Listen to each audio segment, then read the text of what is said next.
Nagkaroon ng akses sa baril ng kanyang ama. Natauhan ng Bureau of Customs ang estudyanteng namaril sa loob ng Ateneo de Zamboanga University noong Martes.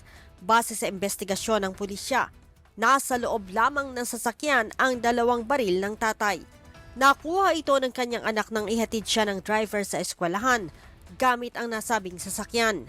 Ayon kay Department of the Interior and Local Government o DILG Secretary John Vic Remulla, nakalusot ang baril dahil hindi na aniya iniinspeksyon ng security ang mga nakasakay sa kotse na pumapasok sa campus. Ang kailangan na napalitan yung protocol kasi yung protocol nila, lahat ng mga private schools, pag kotse dumadaan, hindi na titignan. Pag pumapasok sa pedestrian gate, titignan. Ganoon rin naman yung mga public schools natin eh. Kasi titignan sila ng mga tanod, yung mga pulis ando doon. Pero dito kasi, pinapasok yung kotse diretso papunta sa eskwelahan at walang sitahan. Hindi ito ang unang shooting incident sa paaralan kung saan nakuha at ginamit sa krimen ang service firearms ng isang law enforcer. Sa nakaraang shooting incident sa loob ng San Jose National High School sa Tacloban City, isa sa mga baril na ginamit ng shooter ay pagmamay-ari ng kanyang tiyahin na isang pulis.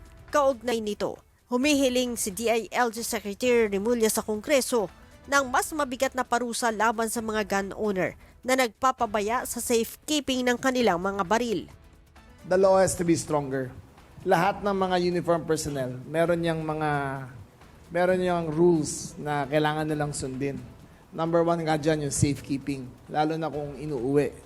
Ang frustrating dito, talaga para sa akin, ang responsibility nila ay hindi akma sa krimen na nangyari.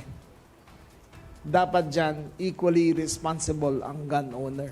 Again, I want to work with Congress para matapos na to. Para bigyan ng ngipin ng batas for legal and especially illegal firearms. Bukod dyan, nais din ng DILG na amyendahan ng Kongreso ang Republic Act 8294 o Robin Padilla Law. Sa ilalim ng naturang batas, bailable o maaaring makapagpiyansa ang mahuhulihan ng loose firearms. Bagamat lisensyadong armas ang ginamit sa pamamaril ng mga estudyante sa loob ng eskwelahan sa Tacloban noong Hulyo at sa Zamboanga nitong Martes, umaabot naman sa 98% ng gun crime incidents sa bansa ay mula sa mga baril na hindi rehistrado. We are looking at only one incident, but 98% of the incidents are loose firearms. 98%.